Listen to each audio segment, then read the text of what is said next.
Ehi tifosi azzurro, benvenuti in un altro video. Andiamo alle ultime news dal Napoli. Se siete nuovi qui già iscrivetevi e aiutateci lasciando il vostro like.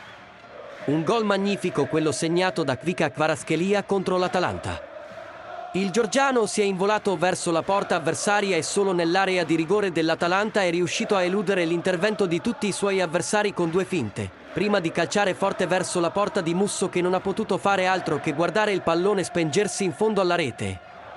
Al momento del tiro in area di rigore dell'Atalanta c'era solo Kvaratskhelia del Napoli, contro 7 difensori orobici, 8 considerando anche il portiere.